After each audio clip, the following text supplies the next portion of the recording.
Apesar disso, toda a congregação disse que os apedrejassem.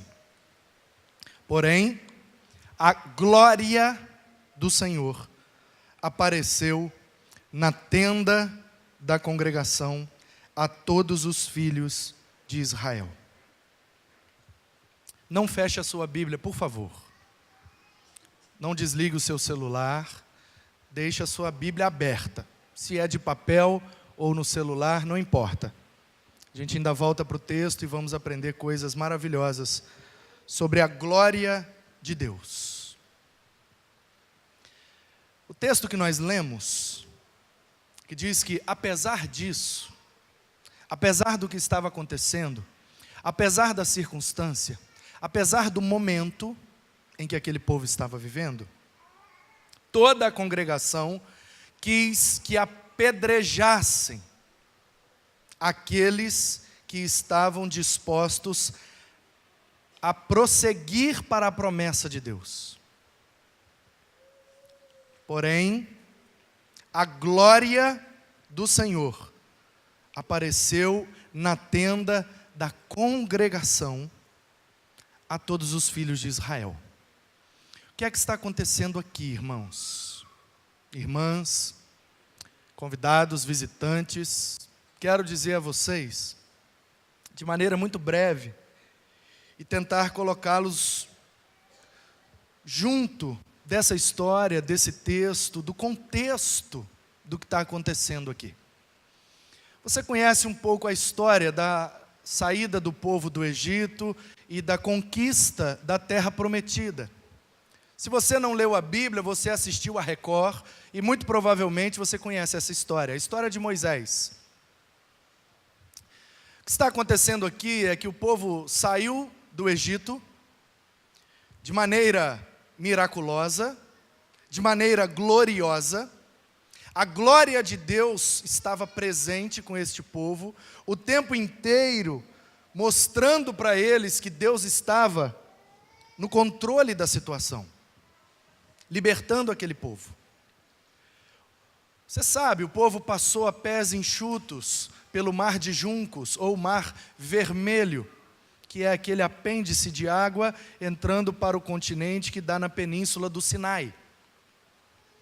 O povo atravessou ali e estava indo rumo à terra prometida. Porém, ali no Sinai, no monte Sinai, Deus chamou Moisés, o destacou daquela multidão.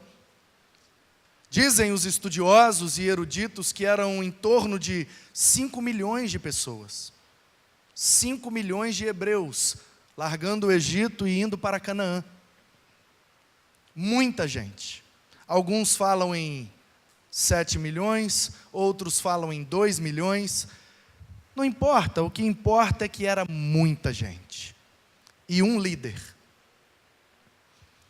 Deus então destacou aquele líder e deu a ele a lei, o decálogo, os 10 mandamentos, que na minha opinião não deveria chamar 10 mandamentos, porque eu penso que ali na verdade são 10 proibições. Não terás outros deuses, não farás para ti imagem, não adulterarás, não matarás, não furtarás, não levantará falso testemunho, não trabalhará no dia do sábado e não desonrará seu pai e sua mãe. Não. Então são, na verdade, ali 10 proibições. Porque o povo tinha passado centenas de anos, 300 e tantos anos, escravizado no Egito, que esse povo agora estava vivendo conforme uma cultura egípcia, pagã. E esse povo agora perdeu a noção do que era ética, do que era honra, do que era correto, saudável. Esse povo não tem um texto escrito para direcionar a sua vida. Esse povo vive das histórias que houve e por tradição oral, as histórias do Éden, da criação, de todas as coisas, as histórias que estão relatadas aí no livro de Gênesis, não tinha sido escrito em lugar nenhum, e esse povo só conhecia as histórias de ouvir falar. Então esse povo está meio esquecido do que Deus quer para eles como nação. E era só um povo. E a definição geopolítica de nação é um povo numa terra com uma lei. Isso é uma nação. O povo existia, mas eles não tinham terra e não tinham lei. Deus prometeu a Abraão fazer de sua família uma grande nação, não um grande povo. Portanto, para que este povo se torne uma nação, eles precisam de uma lei e de uma terra que pertença a eles. Por isso que neste caminho, saindo do Egito, esse povo recebe a lei para então habitar na terra e aí sim se tornar uma nação. O que está acontecendo aqui é que eles pararam na península do Sinai, Moisés recebeu a lei, o povo com a lei precisa de uma rewind, vou voltar. Rewind. O que está acontecendo aqui na península do Sinai é que este povo, tendo posse de uma lei, agora precisa de uma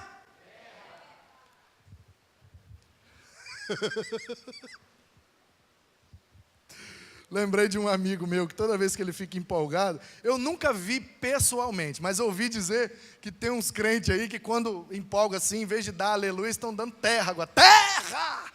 Eu não entendi qual é o significado, mas diz que é isso agora a moda aí, né, não é? Aí quando vocês falaram terra, e agora eu lembrei, falei, olha, essa igreja está para frente.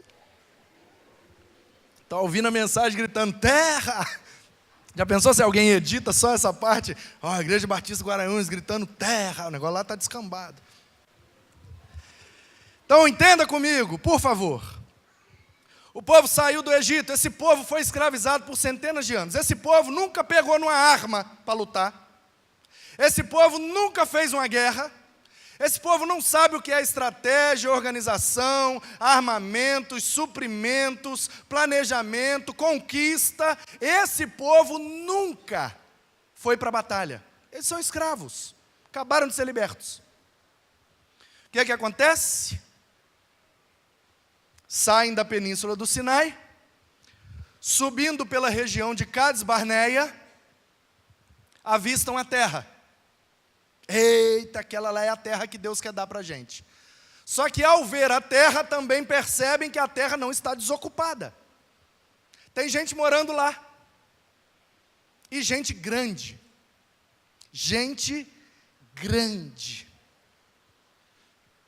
Altos. Fortes. E tinha gente de tudo que era tipo. Tinha Jebuseu, Ferezeu, Eteu, Filisteu, Cananeu, de tudo quanto é jeito. Os filhos de Anak moravam naquela região e eles eram muito grandes, muito fortes. E aí então eles param e Moisés, como líder, tem uma ideia. Opa, a gente não está acostumado a fazer guerra, a gente não está acostumado a pegar em arma, a gente não sabe o que é estratégia de guerra, planejamentos e pode ser que a gente se dê mal. E aí, a ideia que Moisés teve foi chamar um representante de cada tribo. Estavam ali representantes das 12 tribos de Israel. Israel, note bem, ainda não é um país. Israel foi ser país agora, em 1947, 8, sei lá. Israel sempre foi uma nação, mas um país agora há pouco tempo. Portanto, Israel na Bíblia não é um país. Israel na Bíblia é um homem. É o Jacó que brigou lá com o anjo de Deus e se tornou Israel o nome dele. Israel na Bíblia não é um país, é um homem. A nação de Israel são os descendentes desse homem. As tribos de Israel são os 12 filhos desse homem. E aí ele chama um representante de cada uma das tribos. Quero um de cada tribo. tribo de Dan, tribo de Manassés, tribo de Efraim, tribo de Judá, tribo de Levi, as 12 tribos. Chama os 12 e fala: vocês vão espiar a terra. Vocês vão chegar lá e vão olhar, espiar. Daí que vem a palavra espião. Vocês vão olhar, vocês vão quietinho pelas montanhas e dar uma olhada lá como é que é a situação. Dependendo, a gente vai. Dependendo, a gente não vai. Pois bem, foram os 12. Chegaram lá, olharam a terra. Voltaram com a notícia. Toda a congregação se reuniu, todo aquele povo que estavam ali. E a notícia foi: melhor não ir não. E aí Moisés pergunta: por que não? E eles disseram: porque eles são muito grandes, são muito numerosos, são muito fortes e estão fortemente armados. Agora, a terra é boa mesmo, hein, Moisés? Porque eu vi uns caras desse tamanho passando com os cachos de uva, e os cachos de uva eram quase do tamanho deles.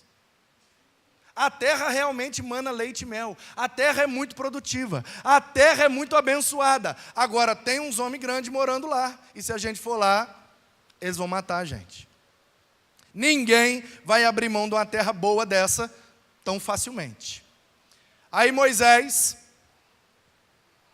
democraticamente, essa democracia às vezes arrebenta a gente. Vamos votar. Quem acha que tem que invadir? Levanta a mão. Levantou Josué e levantou Calebe. Os outros 10 ficaram quietos. 10-2. Que lavada, que derrota. Democracia.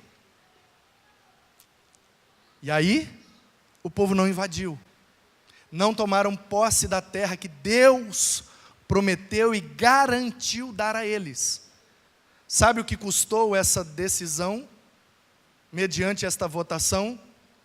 40 anos de atraso.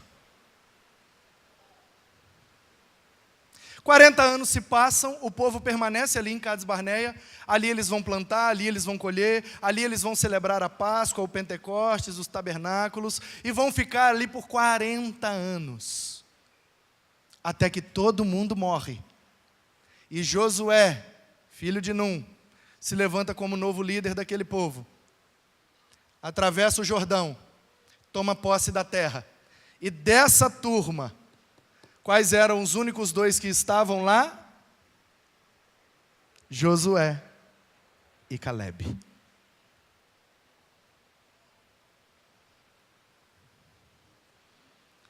É exatamente isso que está acontecendo aqui. Nós estamos vendo o momento da assembleia. O momento em que existe uma decisão a ser tomada, o povo está votando para decidir, e o líder está aguardando a decisão do povo para executá-la. Eles não conhecem o fim da história, eles estão vivendo a história. Mas eu e você temos a Bíblia inteira, e a gente conhece o fim da história, e sabe que essa decisão acarretou num atraso de 40 anos. E aí, no meio dessa confusão, no meio dessa assembleia, no meio dessa tomada de decisão tensa e dramática, o povo fica nervoso, porque os 2, Josué e Calebe, e o próprio Moisés, estão crendo que o Deus que prometeu é o Deus que vai dar a vitória, estão querendo invadir e tomar posse, mas o povo está com medo. E alguns chegam até a mencionar que era melhor voltar para o Egito. Um pouco antes do texto que nós lemos, lá no verso 4, eles estão se levantando e dizendo: vamos voltar para o Egito, porque ir para lá, atravessar o Jordão e tomar posse da terra, é morrer, é suicídio.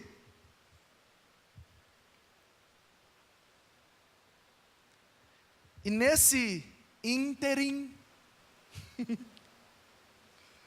no meio dessa história, a glória de Deus se manifesta na tenda da congregação. No meio do acampamento tinha uma tenda, ali estava a Arca da Aliança, e Moisés ia lá para receber a orientação de Deus, e os sacerdotes iam ali para prestar o culto, e ali é onde Deus se manifestava. E a Bíblia disse que apesar disso, apesar de toda a congregação estar dizendo para apedrejar Josué, Calebe e Moisés, que estão querendo invadir, apesar da tensão, apesar do drama, apesar da circunstância, a glória do Senhor apareceu na tenda.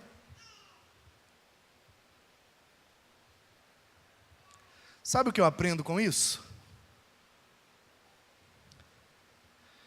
Que Deus quer manifestar a sua glória, apesar das nossas confusões. Apesar de nossas decisões equivocadas, apesar de nossos dramas, apesar de nossas crises, apesar de nossas dúvidas, Deus quer manifestar a sua glória. Não sei qual é o momento da sua vida agora. Não sei qual é o seu drama, não sei qual é a sua crise, não sei qual é a sua dúvida. O que eu sei é que, apesar disso, Deus quer manifestar a sua glória. E eu quero no texto te dar algumas dicas. Se a sua situação é como a situação desse povo, se você também precisa tomar uma decisão e está em dúvida, se você também está vivendo um momento dramático na sua vida, se você tem buscado conselhos, mas apesar dos conselhos, você ainda não tem segurança de tomar a decisão. Talvez, se você colocar em prática o que o texto nos propõe, o que a Bíblia nos orienta, pode ser que a glória de Deus se manifeste poderosamente na sua vida. E é isso que eu quero ver. Eu quero ver. Apesar das crises, apesar das dúvidas, apesar dos dramas, apesar das confusões, apesar da nossa democracia, muitas vezes equivocada, eu quero ver a glória de Deus sendo manifesta no meio da congregação. Quero ver como esse povo viu. Quero ver. Mas para isso eu preciso, em primeiro lugar, congregar. A Bíblia diz que, apesar disso, toda a congregação, eles estavam tomando uma decisão equivocada. Eles estavam adiando por 40 anos a promessa de Deus para aquele povo. Eles estavam perdendo com essa decisão a oportunidade de pisar na terra prometida. Porque estes que decidiram, não pisaram. Sabe, queridos, às vezes nós tomamos decisões na vida e achamos que as decisões não decidem destinos. Sabe DDD? Aquele que a gente falava até um tempo atrás, agora quase não se fala mais, mas é descagem direta à distância. DDD aqui do Espírito Santo é 27, por exemplo, do Rio é 21, lá de Pindamonhangaba é 12. DDD, decisões decidem destinos. Onde você estará daqui a 1 ano? Onde você estará daqui a 5 anos? Onde você estará daqui a 10 anos? E essa pergunta não tem nada a ver com esse novo negócio aí chamado coaching. Que eu já participei de um negócio aí de coaching, e a primeira pergunta que eles fazem é isso: onde você se vê daqui a 5 anos? A 10, blá, blá, blá, blá, blá. Não estou falando disso não, tá bom? Estou falando que o tempo passa, não sei se você sabe, mas passa. Queria eu que ele parasse, queria eu que todo domingo o tempo parasse em 8h30. E ficasse umas 3 horas em 8h30. Depois voltava a passar normalmente. Eu queria.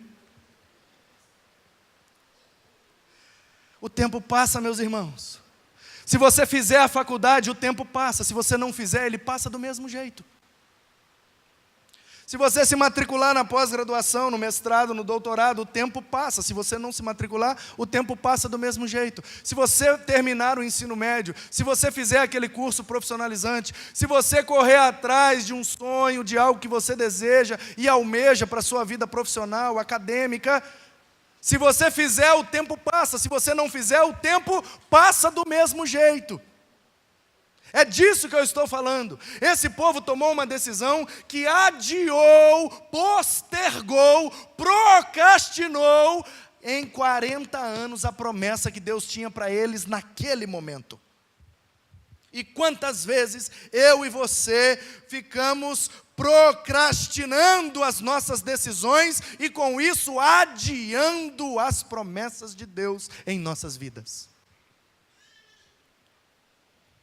Depois eu vou, depois eu faço, depois eu batizo, depois eu caso, depois eu faço, depois eu vou, vamos ver, está difícil, e o tempo está passando.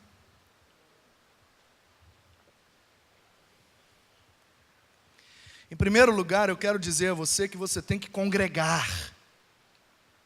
A Bíblia diz que a decisão foi errada. Eles queriam apedrejar os caras que estavam seguindo a orientação de Deus. O Deus que promete é o Deus que cumpre. E eles não estavam crendo. Queriam apedrejar os caras. Queriam matar os caras. Queriam voltar para o Egito. Deus me livre. Mas eles estavam congregados. Josué e Calebe se mantiveram congregados. Eu fico imaginando, nesse momento da história, gente, eu amo a Bíblia demais. Eu fico imaginando Josué e Calebe agora pedindo para sair da congregação. Vocês não vão conforme a minha decisão não? Então também estou fora. Então eu e Calebe vamos abrir aqui a congregação 2. Vocês ficam lá na congregação 1 e nós vamos abrir aqui a congregação 2. Nós vamos descongregar agora. Se a gente tem a mesma opinião, se a gente pensa igual, a gente não está se sentindo bem no meio do restante, porque não pensam como nós, então agora nós vamos descongregar e vamos abrir a nossa congregação aqui com a nossa fé, com a nossa crença do nosso jeito. Eu fico imaginando Josué e Calebe andando sozinhos pelo deserto os dois, porque a maioria foi contra eles. Agora, na grande maioria das vezes, hoje em dia, o que eu mais vejo é isso. Pessoas fora da igreja, dizendo que estão fora da igreja por falta de concordância, por falta de não se sentir bem, por falta de não sei o que lá, e mimimi, e blá blá blá blá blá blá, ó vida, ó céus, ó azar. Hebreus capítulo 10, versículo 25. Não deixemos de congregar, visto que se aproxima aquele dia. Portanto, admoestamo-nos uns aos outros, para que o Senhor não nos pegue de surpresa. Tem que congregar, porque é no meio da congregação que a coisa acontece. A glória de Deus se manifestou na tenda da congregação. Não foi na tenda do fulano, não foi na tenda do ciclano, não foi na tenda do Moisés. Quanto ainda persistimos no nosso individualismo experiencial com Deus, não importa a igreja, não importa a congregação, não importa a comunidade. É eu com Deus, eu me viro, me resolvo, eu tenho as minhas experiências e eu vou me resolvendo aqui com Deus e está tudo ok. Está nada ok, amigo. Ok é na congregação. Porque quando e onde vamos aprender a sermos melhores pessoas, melhores crentes, mais parecidos com Cristo, se não estivermos no meio da congregação? Se a gente evita a congregação, a gente não se relaciona, a gente não se magoa, a gente não se fere, a gente não se esbarra, a gente não se abraça, a gente não pode se perdoar, se amar, e o mandamento mais presente no Novo Testamento é amem-se uns aos outros. E a expressão que mais define a igreja no Novo Testamento é uns aos outros. Uns, plural. Aos outros. Plural, não é um ao outro. Não, é uns aos outros. É plural, é comunidade, é congregação. Vão concordar sempre com a gente? Não, glória a Deus por isso. Vai ser sempre bom para a gente? Não, glória a Deus por isso. Vai ser sempre prazeroso e agradável? Não, glória a Deus por isso, porque a glória de Deus quer se manifestar na congregação, apesar das nossas dificuldades. Portanto, não deixem de congregar, porque é na tenda da congregação que a glória se manifesta. Segundo lugar, não deixe de crer. Não deixe de crer. Ainda que a circunstância seja contrária, adversa, ainda que tudo esteja desfavorável. Tem um cara aí que canta aí, né? Tá tranquilo, tá favorável.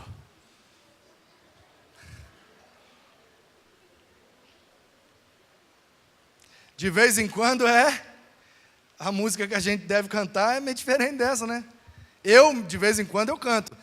Tá sinistro, desfavorável. Entendeu? Mas eu vou para frente aqui, ó, só.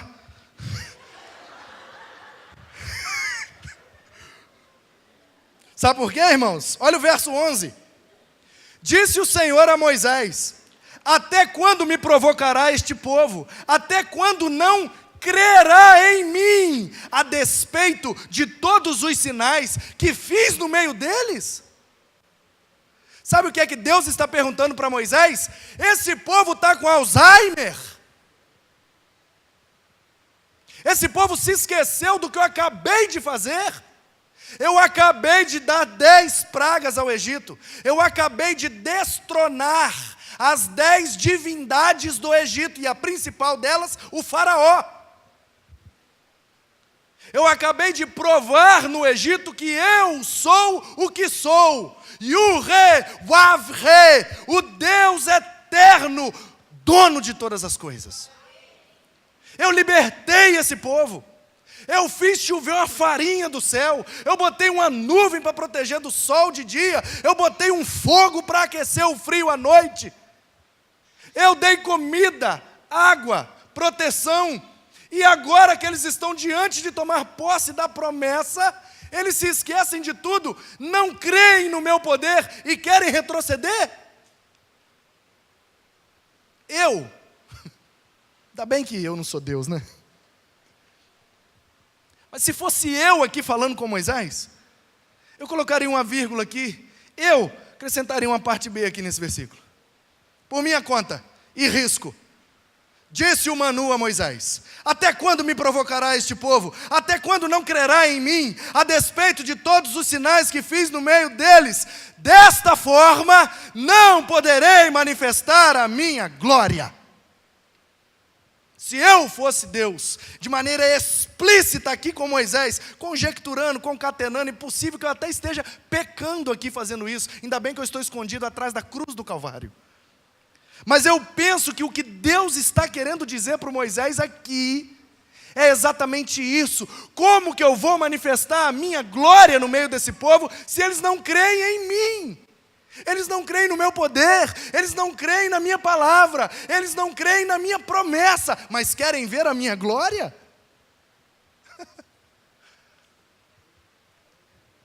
Não deixe de congregar, não deixe de crer, e não perca a presença de Deus na sua vida. O verso de número 14, confira comigo no replay. Aliás, replay que a gente não leu até aqui, mas também o disseram aos moradores dessa terra.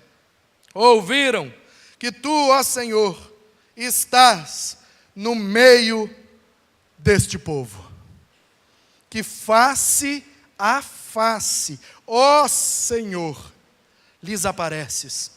Tua nuvem está sobre eles, e vais adiante deles numa coluna de nuvem de dia e numa coluna de fogo de noite. Se matares este povo como a um só homem, as gentes, os povos, pois que antes ouviram a tua fama, dirão: não podendo o Senhor fazer entrar este povo na terra que lhe prometeu com juramento, os matou no deserto.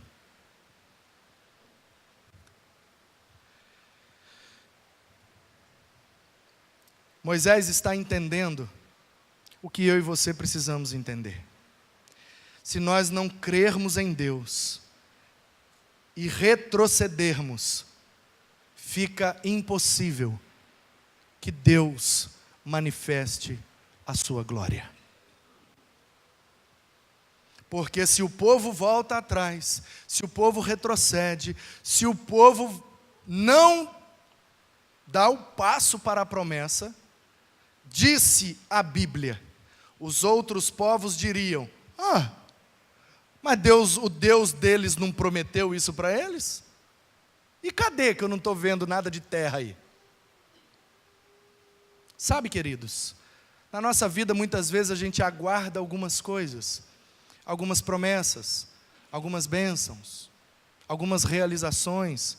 A gente aguarda a operação de Deus, a gente aguarda a manifestação da glória de Deus. E sabe por que nós não estamos vivendo experiências desse nível? Porque nós não estamos congregando como devíamos, nós não estamos crendo como devíamos, e a presença de Deus não é na nossa vida da maneira que deveria ser. Porque se a gente congrega, se a gente crê, e se Deus está no meio de nós, como estava com esse povo, certamente que as promessas seriam experimentadas por nós. Nós precisamos fazer diferente desse povo. Nós precisamos aprender essa lição. Nós precisamos perseverar. Seguir adiante. Está difícil? Tá. Lá também estava. Tem crise? Tem. Tem dúvida? Tem. Tem drama? Tem. Decisão difícil de ser tomada? Com certeza. Mas a Bíblia dá um conselho. A Bíblia dá uma dica. Leia comigo o verso 24. Porém, o meu servo Calebe, visto que nele houve outro espírito, ele perseverou em seguir-me. Eu o farei entrar à terra que espiou, e a sua descendência tomará posse. O verso 21 diz, está na capa do seu boletim: porém, tão certo como eu vivo, diz o Senhor, como toda a terra se encherá da glória do Senhor. Nenhum dos homens que, tendo visto a minha glória e os prodígios que fiz no Egito e no deserto, todavia me puseram à prova já 10 vezes, e não obedeceram a minha voz. Nenhum deles verá a terra que com juramento prometi aos seus pais. Sim, nenhum daqueles que me desprezaram haverá. Porém, Calebe, que teve um outro espírito, que andou numa outra direção, que tomou uma outra decisão, que perseverou, diz o texto, este sim tomará posse, e toda a sua descendência. Sabe, queridos, quando nós tomamos decisões equivocadas, a gente não só atrasa a nossa vida, como também atrasa a vida dos nossos descendentes.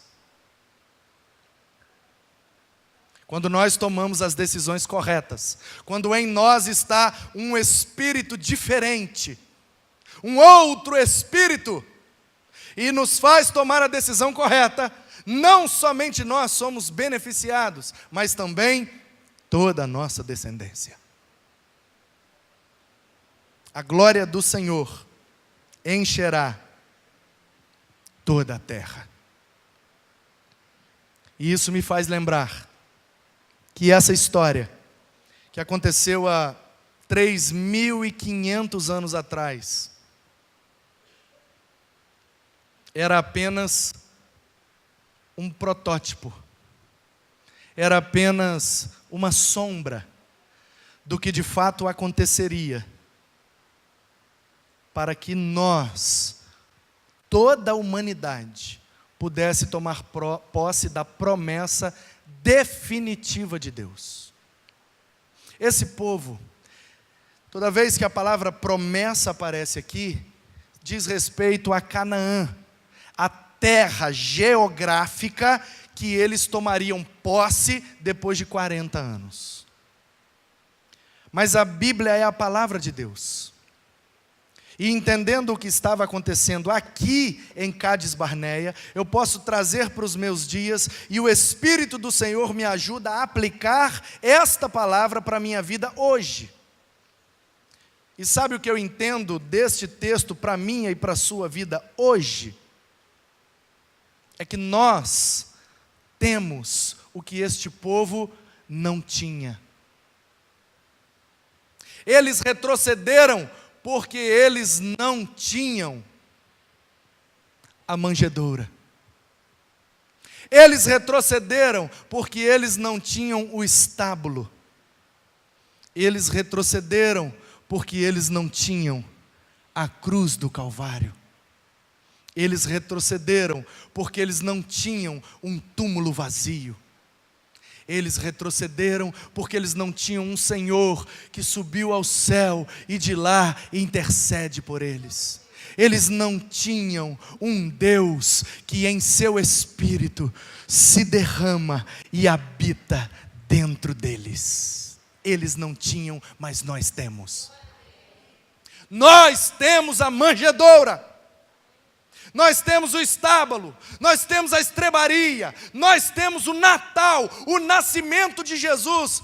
Que seja 25, 24, 23, 14, não estou nem aí para o dia que é. Se é 25, vamos celebrar no 25. Se é outro, vamos celebrar no outro. Por isso que hoje é dia 3 e a gente já está celebrando. Não importa o dia, importa a mensagem. E a mensagem é que Ele nasceu. E porque Ele nasceu, pôde morrer. E porque Ele morreu, pôde ressuscitar. E porque Ele ressuscitou, pôde derramar do seu Espírito. E porque derramou do seu Espírito, nós podemos ter a vida eterna.